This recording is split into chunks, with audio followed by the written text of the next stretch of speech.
And now, from beyond our dimension, this is the JeffMara podcast. Here's Jeff.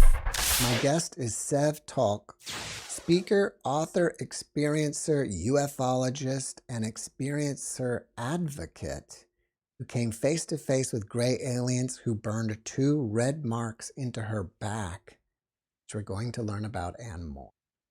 Sev, thank you for joining me and welcome. Hello, Jeff. It's a pleasure to be here with you and your listeners and your viewers. Thank you.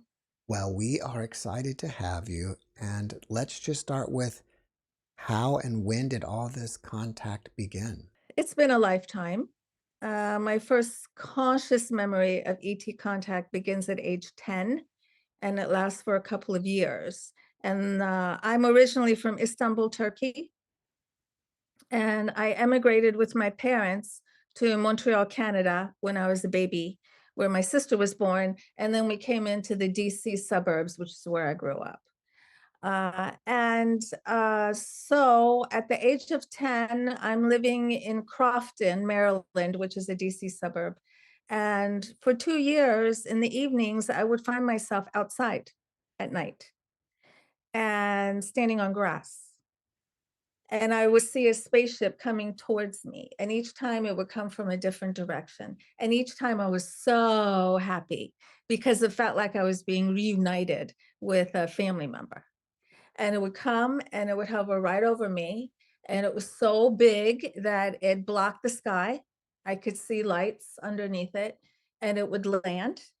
And stairs would descend, and a door would open, and this being would come out. And it was more human-like than non-human.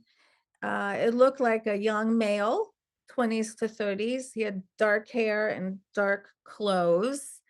And the only difference I really saw were his ears. They were just slightly elongated, but nothing like Spock's. And I wasn't even into Star Trek back then.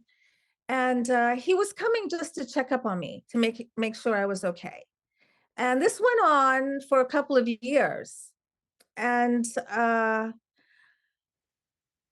after each encounter, I would find myself back in my bedroom. So I'm in 5th, 6th grade, and ding, I would come back like this. That's a sign of ET contact.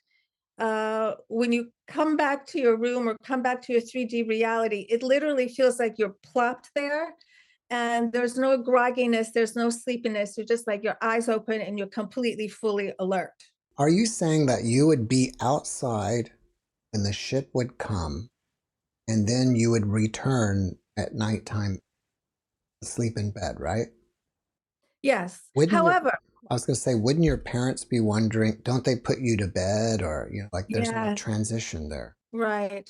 So many times the person in the bed with the person, a spouse or the family members, they're zonked out. They're kind of put in a trance. This is not uncommon.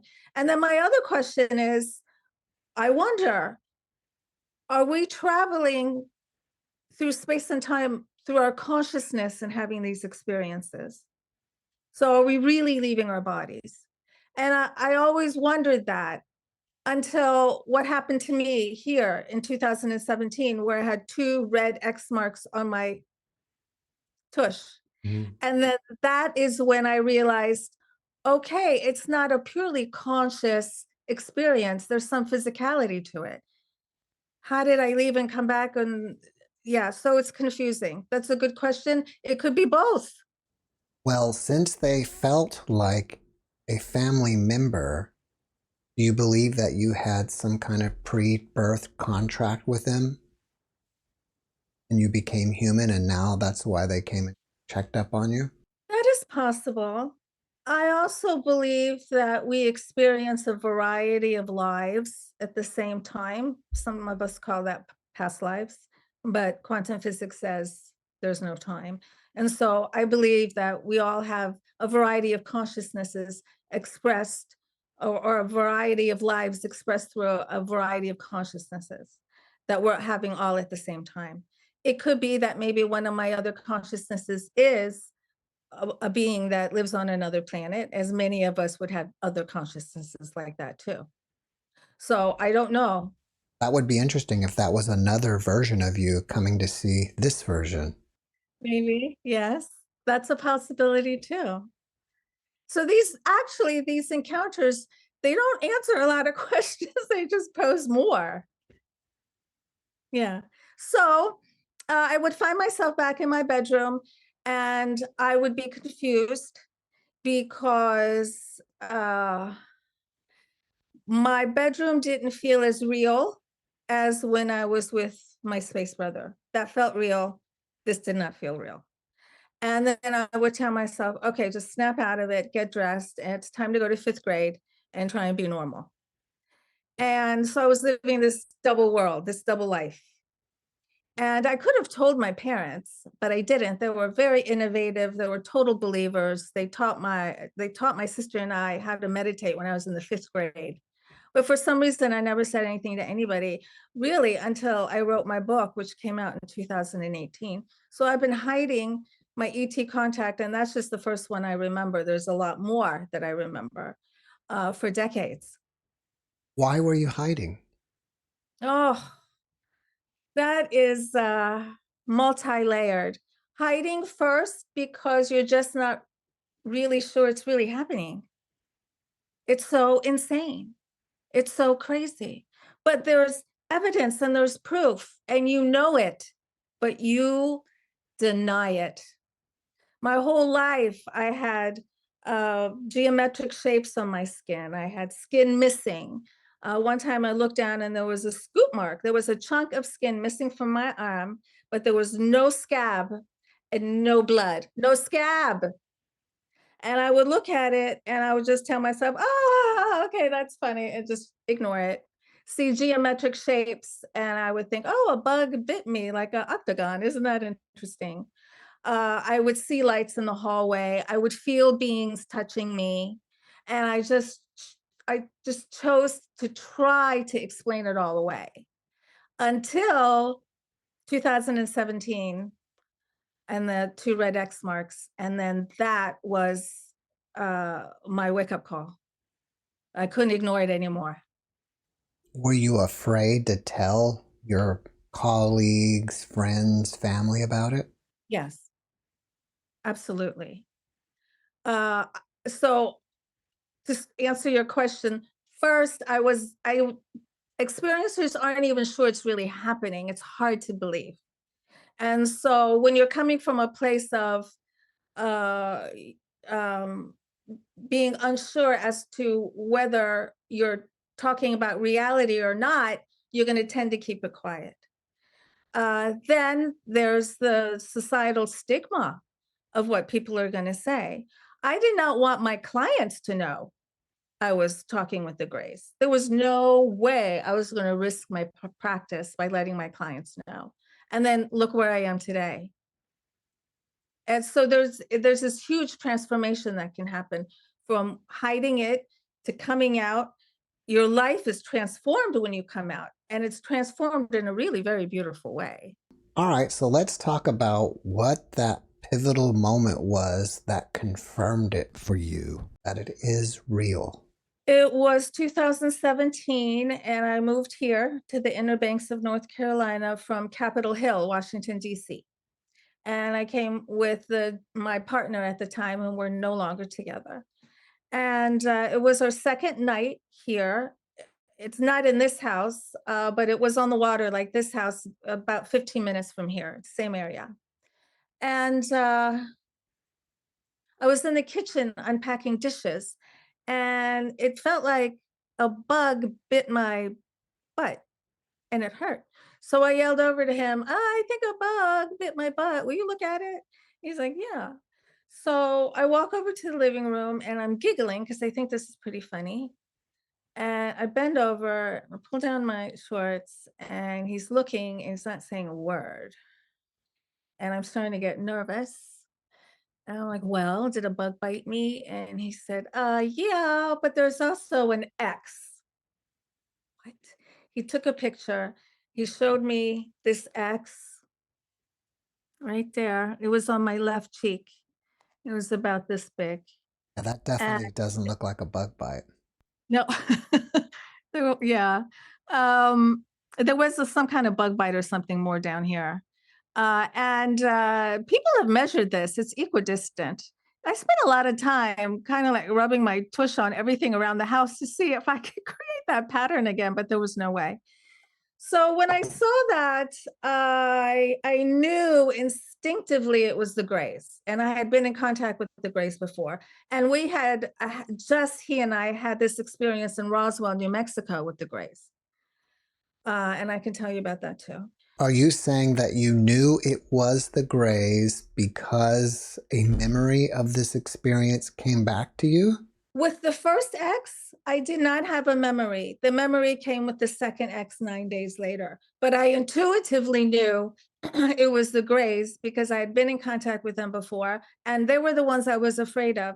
The other beings I wasn't afraid of that I've met, but the Greys I was afraid of. I'm no longer afraid of them. Well, I've heard that sometimes a person can be afraid of an alien just because of the body's visceral reaction to the frequency of the alien. Is that what the fear was due to? Or you're just, it looks like a monster and you're scared?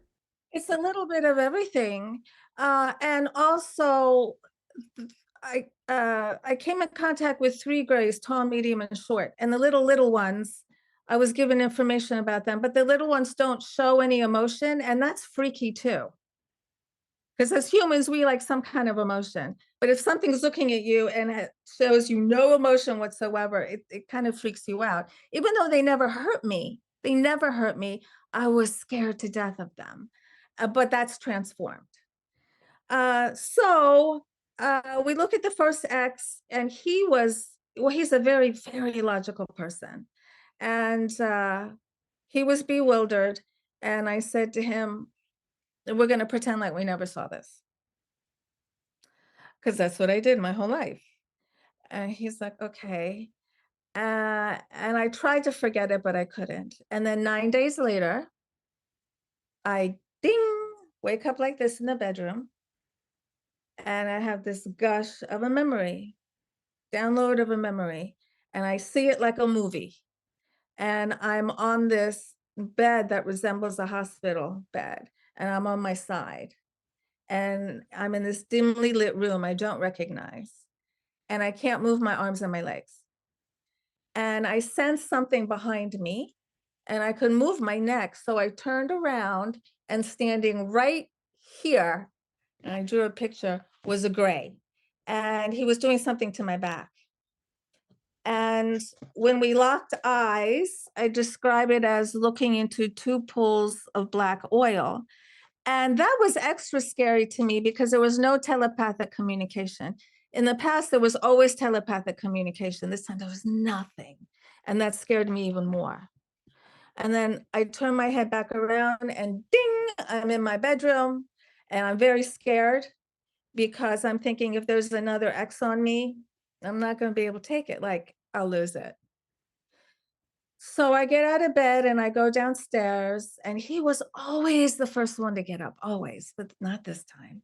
And I wait for him, and I'm very nervous. And I also had a knowing that I'd never had in any of my other ET contact. And I just knew that when I was on that bed in that room, I knew that I was on the moon. So he comes downstairs and I ask him, did anything strange happen last night? No. You didn't see anything weird? No. Was I missing? No. He's like, okay, what happened? So I tell him, and then it's time. So when I tell these stories again, like my chest starts to tighten a little bit because I can feel the fear that I had. And I tell him what I remembered, and I asked him to check and for another X, and there was another X on my other cheek, directly across from the first one, just like the first one. And so he took a picture, and I had an existential crisis because at that moment, I had to admit to myself that my entire life of ET contact was real. They were not dreams, because dreams don't put 2 red X marks on your tush. Who am I? Who are we? why am I talking to aliens in the middle of the night? What's going on? I felt like I didn't know the answer to anything. Like I knew nothing. Like I was starting all over again, like a newborn baby. I knew nothing. And it's a very vulnerable and scary place to be. And so I just started crying. And he said, "How can I help you?" And I'm like, I don't know. So I calmed myself down. And for the first time in my life, I admitted that I needed help. But I had no idea who was going to help me because I was not in the UFO world at all. I wouldn't read books. I wouldn't watch movies, like anything that had to do with the gray, like forget about it. I had to run out of the room if I saw a picture of a gray. So I didn't know anything about MUFON or anything. And so I just announced to myself, some people say I announced to the universe, that I need help. And I just waited for it to organically happen. And it came In what way? in the way of the fabulous Kathleen Martin. Oh, okay, yeah. I know Kathleen. I've had her as a guest. Yes, the niece of Betty and Barney Hill, Hmm. renowned ufologist and an experiencer herself. So she came to you organically, you're saying? Yeah, yeah. Like what? You saw a book of her or something? Well, what happened was a few months went by and I still I couldn't shake it. And one of my best friends who lives on the island of Maui, Elizabeth, she said to me, "I think you should watch the movie Unacknowledged by Dr. Stephen Greer." So one afternoon I watched it, and afterwards that like lit something inside of me. So I went to my computer and I sat down. I said, "Okay, this is it. I'm going to send the picture of the X to somebody, but to whom?" And I heard in my head, MUFON, and I did not know what that was. So I Googled it to find out it's the Mutual UFO Network, the largest UFO research organization in the world. And on the website, I saw a picture of Kathleen Martin. And I told myself, she's the one, she's going to help me. So I sent her my picture, and within a couple of days, she responded. And then she was very generous with her time. She spent an hour and a half with me Skyping, and that phone call changed my life. Are you still having contact with them? Yes. Is it usually the same way? Like you wake up in the middle of the night and realize, okay, I was with them? Sometimes it's what I call like a crude awakening. But what happens with repeat experiencers, uh our experiencers are more esoteric in nature, more multidimensional, interdimensional in nature. Sometimes they can be physical, but sometimes they're not purely physical. You're having a inner reaction with a interdimensional being. So it feels kind of dreamy or hazy, but it's not. Well, in the beginning, I said that you had a face-to-face contact with a gray. Yeah. Can you I tell us about that? Yeah, well, it was when they put the 2 red X marks on my back. Oh, That okay. was That was the face to face-to-face, but that was kind of more of a memory. Right? You remembered it. After you saw the X on you, then you remembered it. It's kind of like a download. Well, I saw that before I saw the second X. That was shown to me before this. Oh, I okay. knew about the second X. It was like that was shown to me, and then about half an hour later, I saw the second X. And I was also shown before I moved here, a few years before I moved here, I was shown a baby in a tube. And once again, standing behind me was tall, medium, and short grays. And they were telling me, just take your time. We're just going to sit back here. Just take all the time that you need. And I was very confused. I didn't know why I was looking at this baby in a tube. But then what happened in Roswell, they reminded me of that baby in the tube, because in Roswell, I was given information about the hybridization program. And so I have a memory then too of coming face to face with the Greys, of a few of them. But there's other beings too. It's not just the Greys, but I had the hardest time processing the Greys. I thought they were mean. but they've never been mean to me. And in fact, they've helped me immensely, changed my life. In what way did they help you and change your life? Well, when I chose to process my lifelong ET contact because of the 2 X marks, I had to then embark on this journey of self-introspection. Some call it ascension, spiritual awakening, enlightenment, whatever you want to call it. It's a deep introspection. And in that deep introspection, I discovered that I had been playing the role of victim my entire life. And so I chose to play that role with the Greys, because if my exes were abusing me, the Greys are abusing me too. And through the self introspection, I realized that, and I worked to drop that vibe. And as soon as I no longer view myself and the world through the lens of victimization, everything changed. My perspective changed, so my reality changed. And then I could see the truth of how the Greys never hurt me, they never victimized me. That was the lens through which I viewed everything that was happening to me. I thought everything was happening to me. If we go back to that baby in the test tube, is that yours? Do you see where I struggle? I struggle with that. I Well, struggle they with told that. you take all the time you need. So many other people out there claim to have, Yes. alien human hybrid babies, so it And makes I was sense to given, me. yeah, I was given information about the hybridization program, and I was also asked to, trying to look for a picture. I was asked to heal 2 sickly hybrid babies too. So that's what I was shown, that tube, and it had a liquid in it, and there was a baby floating on the top, and then there were these 3 Greys standing behind me. And in Roswell, they reminded me of that. Uh, the Where answer to your question,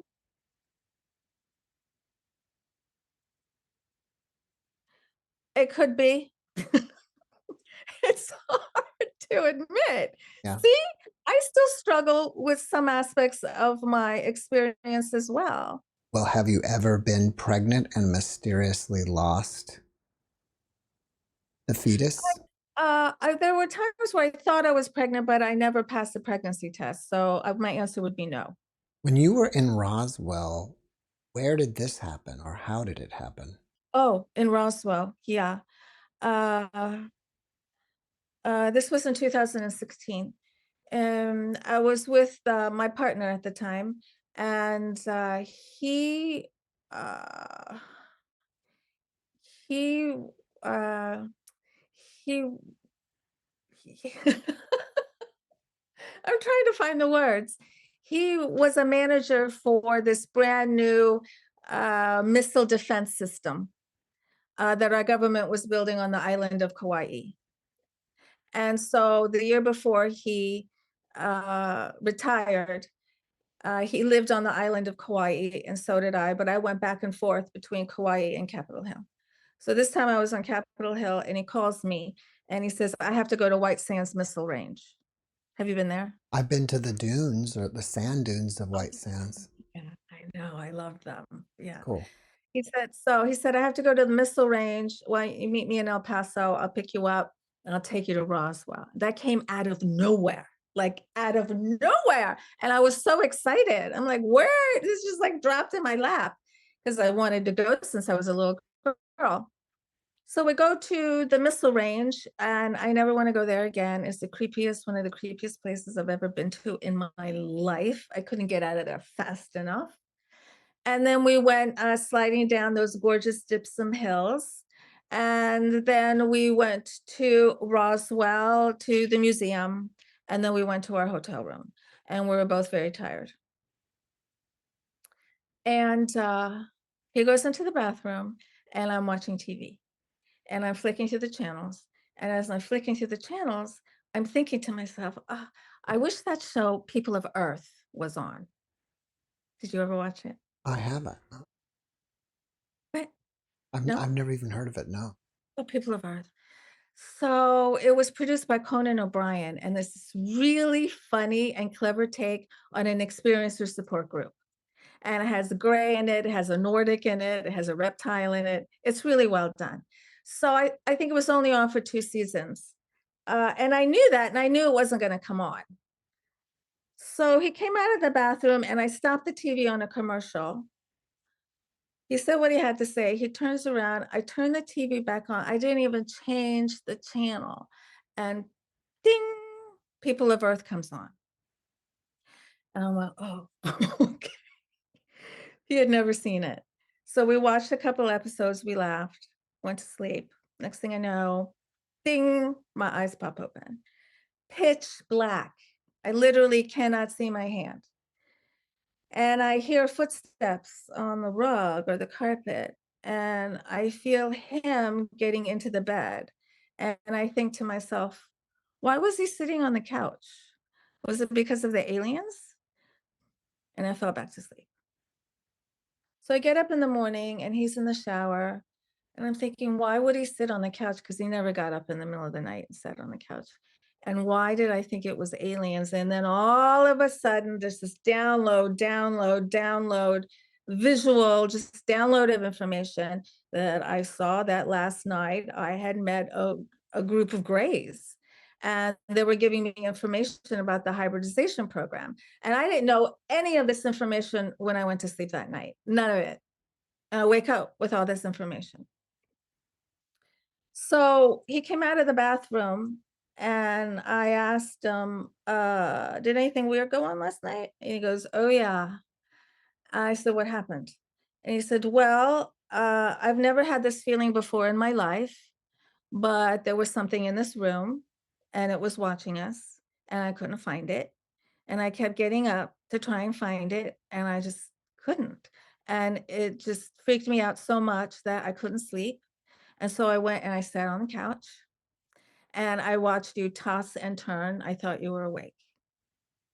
So I told him what I remembered or what I was shown. And it really freaked us both out for the rest of the vacation. And I kept thinking when I go back to Capitol Hill, I'll get better. But I didn't. I couldn't forget it. What did he think about all your alien contact in general? He was very supportive, very, very supportive. I'm so grateful for that. He never said 100% yes, and he never said 100% no. But he had a big question mark because his entire career was based on being very logical. But he experienced things that were illogical. So he was in that fight that many people are. You mentioned earlier that you had a practice and you wouldn't want to know anybody that's involved with your practice about the ET contact. What practice or what kind of practice did you have? And did you wait until you retired from all this to publish your book because your colleagues would completely abandon you? So I'm not retired and I still have the practice. I do soul purpose sessions, soul sessions, and I also do private consultations for people who've made ET contact or have had contact with non-human intelligence. And my soul purpose sessions, I've been doing them for about 14 years, and I have clients around the world. And it's information about my client that comes through the dimensions. It's information that we all have access to. There's information that floats around us. There's information that exudes from you that we can all pick up. And what comes through is why you're here, your purpose, and how you can manifest it, and what some of your best career paths are, and how you can manifest them. A past life comes up that explains, well, a past life or an alternate consciousness that explains something that's going on now. And also mental belief patterns that aren't benefiting us. We all have them. One or two of those are illuminated, and we talk about how we can maneuver around them or alleviate them. And basically, they're like a blueprint to help you align with your purpose, like a blueprint to help you get as happy as you can. That's what I do. Well, I would think that your clients would be pretty open-minded about the ET contact. Why were you afraid of it? Yeah, exactly. Because I was afraid of everything. When I finally came out, all the things I was afraid of, none of them happened. That's the message I have for experiencers. All the things that you're afraid of, not all of them are going to happen. In my case, none of them happened. Maybe one or two might happen for you. I don't know. Everyone's life is a different individual, but many of the things that we're afraid actually do not happen. And there's so much has happened in society from when my book came out in 2018 to now. It's a world of difference. Oh my goodness. There's still people who don't believe. That's fine. But there's a lot more who are much more open to it now, who would actually consider it. I have interviewed many near-death experiencer guests, and a significant number of them start having some sort of contact after their NDE. And what's interesting is NDEs are popular enough where they feel comfortable talking about their NDEs, but they don't feel comfortable talking about their UFO experience. Isn't that a shame? And so that's why I'm out, because I want to help clear that stigma. Uh, I urge all experiencers to come out to themselves. You don't have to come out publicly if you don't want to, but you need to come out to yourself, because that lie keeping you from living your authenticity, keeping you from really expressing your real self, that lie permeates into all aspects of your reality. It'll hurt your relationships, it'll hurt your career, it'll hurt your self-esteem, it hurts everything. That's why it's important to come out, admit it. If you need help, get help. It's easier than ever to get help. You can contact me, you can contact MUFON, you can contact other people who help experiencers. You can go to support groups on social media. It's easier than ever now. Did you ever find out what was the purpose of the X?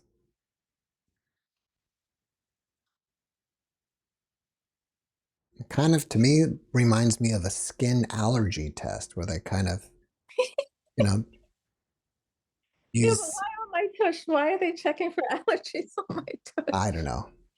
Well, I have thought about it a lot.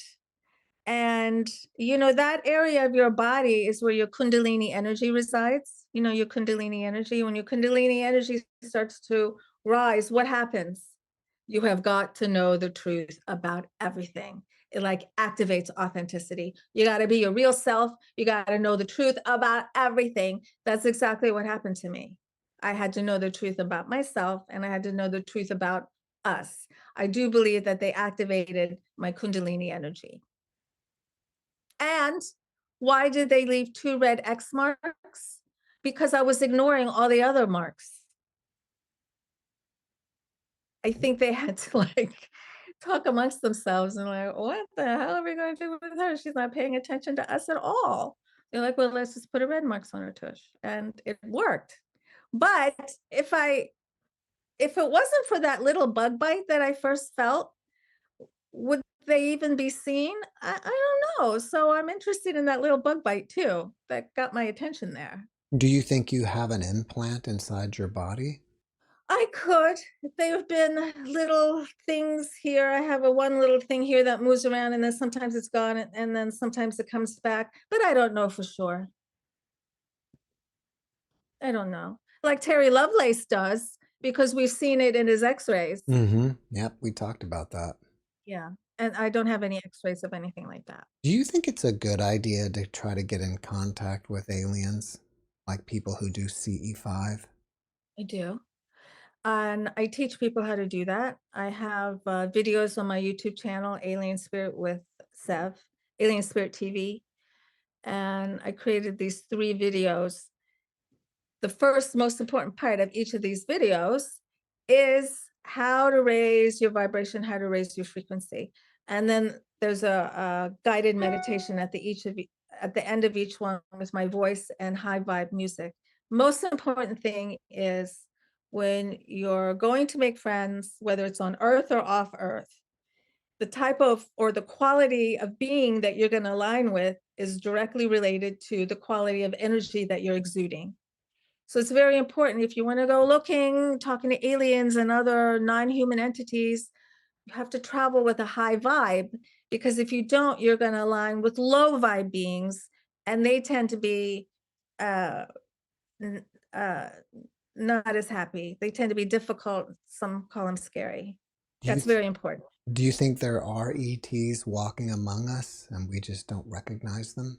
I think it's a possible. I think it's a possibility. Have I seen one? I don't know.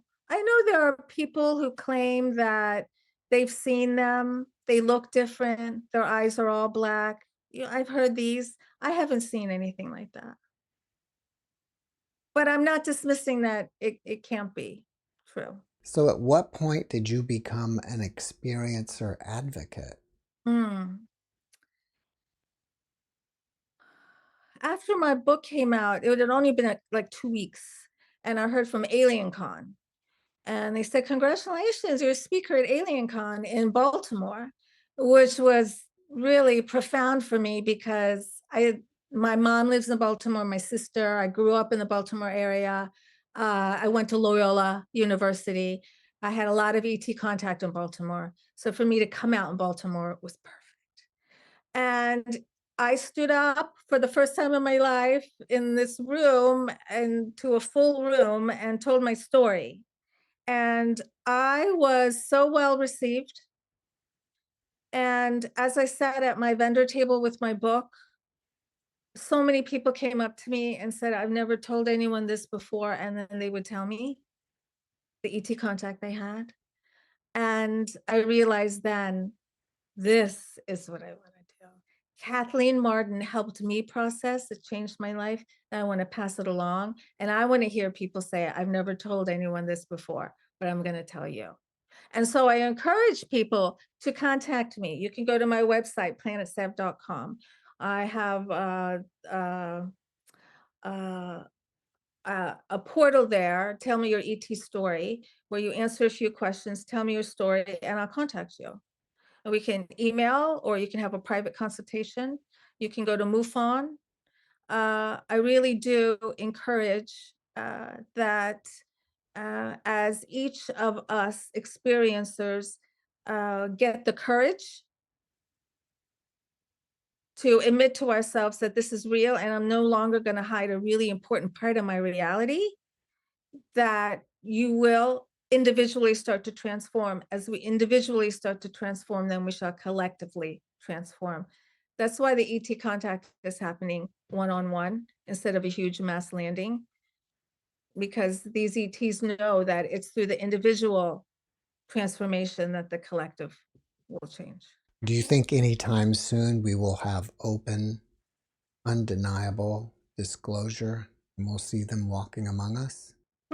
Undeniable is a good word because we're in disclosure.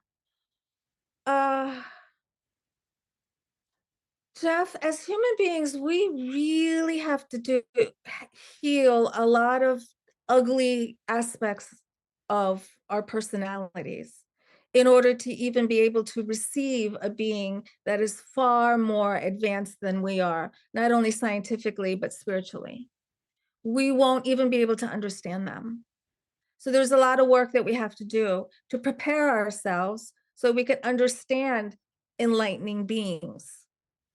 We have to rise up, and we have to, and this is exactly what's happening now. We're purging.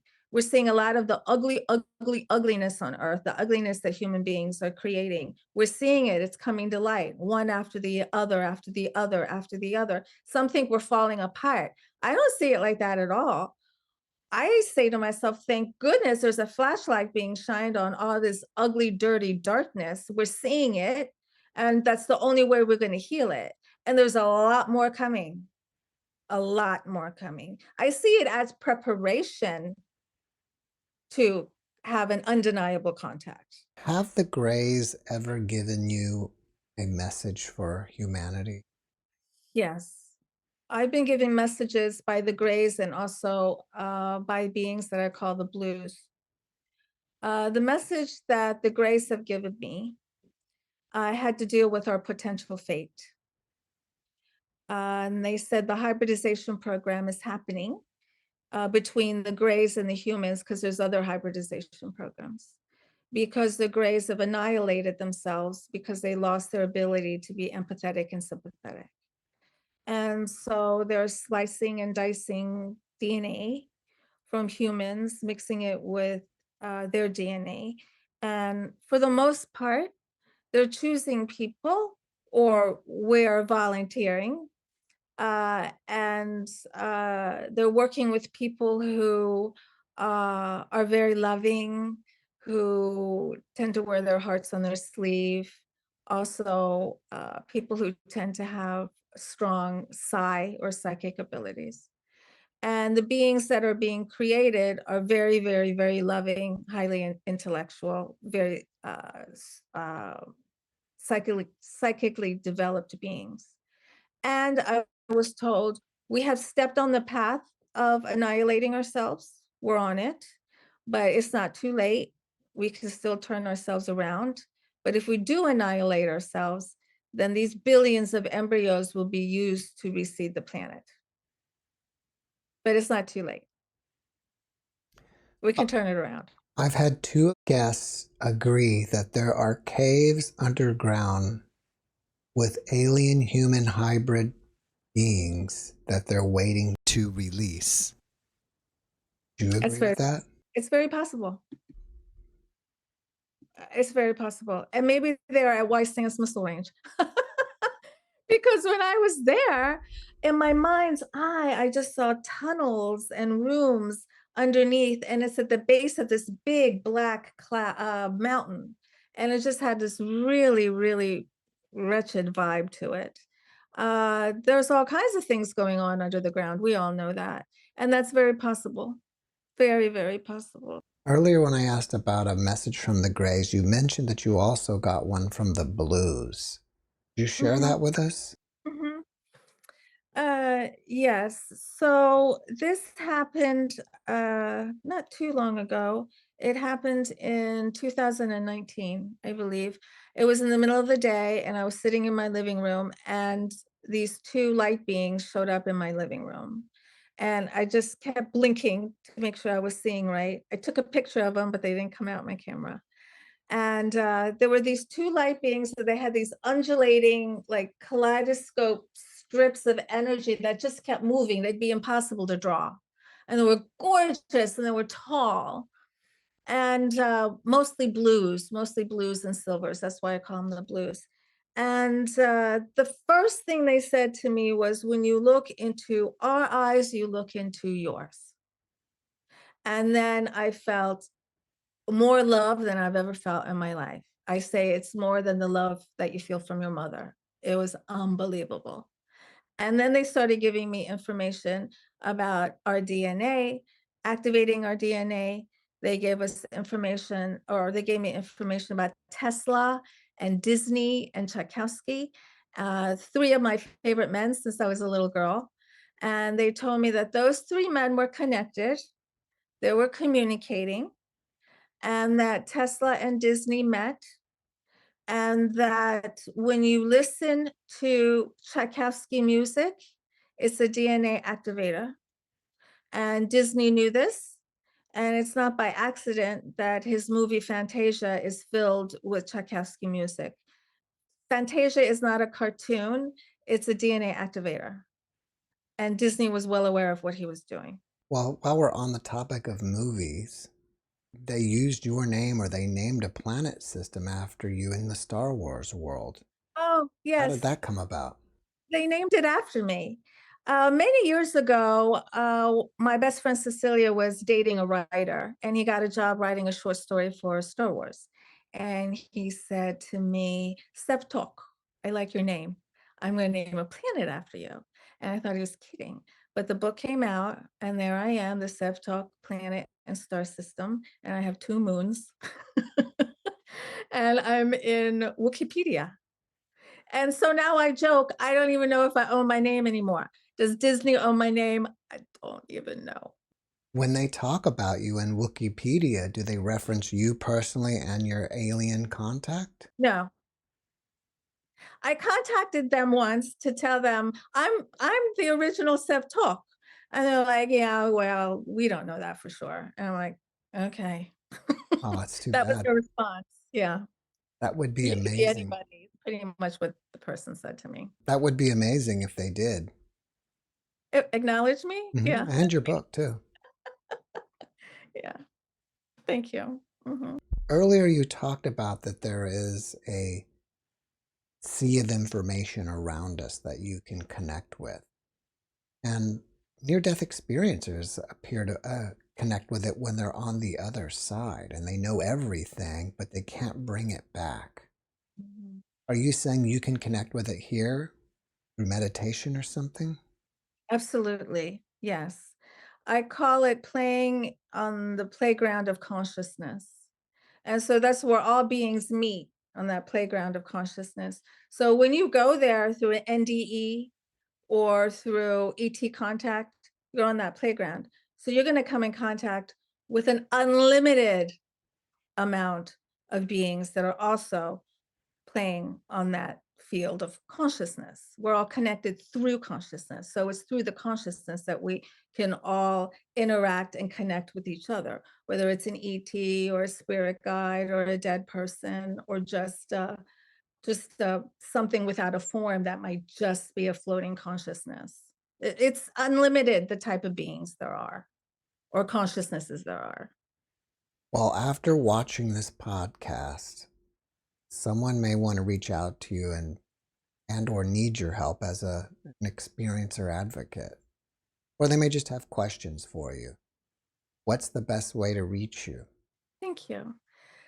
So if you would like help processing your ET contact, or if you like a soul purpose session, my email is sev@planetsev.com, and my website is planetsev.com, and my YouTube channel is Alien Spirit TV with Sev, and I'm on Instagram, and I'm really easy to find.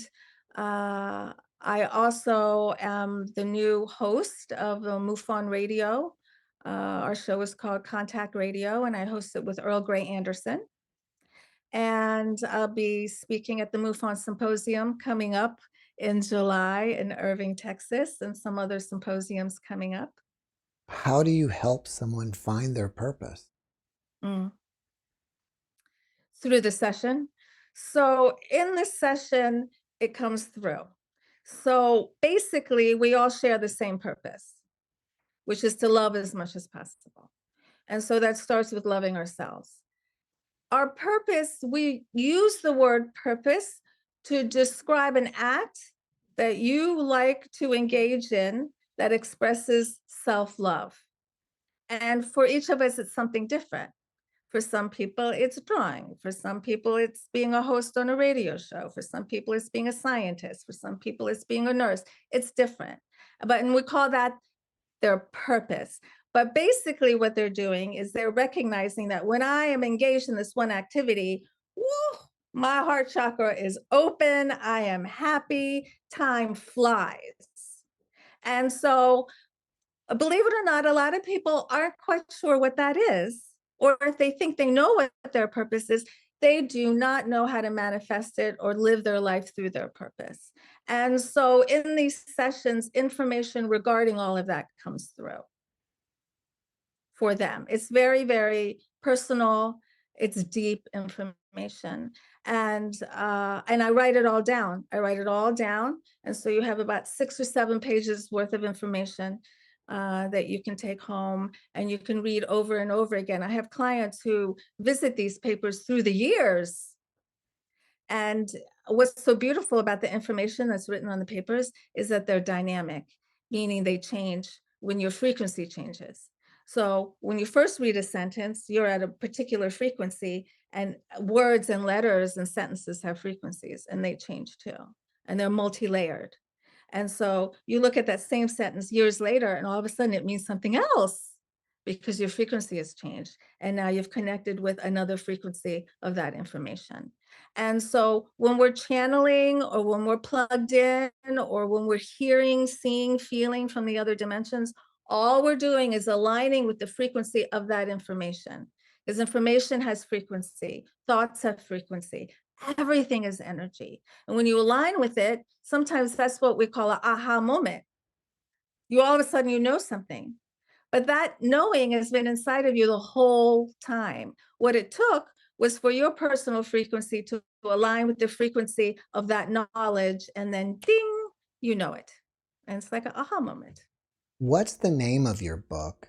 And Oh, if yeah, if people want to find out more about it, should they go to your website or Amazon? that's right. That's coming up backwards, isn't it? No, it's right. Oh, it is? Yeah. Oh, okay. So my book is You Have the Right to Talk to Aliens, and it's available on Amazon. Sev, before we wrap it up, can you leave us with one last positive message? Aw, that's a nice way to end the show. The reason I am out here talking about my ET contact is to encourage everyone, whether you've made ET contact or not, to be kind to yourselves and to show love to yourselves, to allow yourselves to express your authenticity. That's the only way that you're going to find the fulfillment that you're looking for.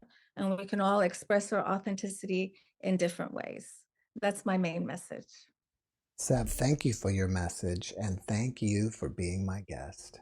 My pleasure. I enjoyed it very much. Thank you.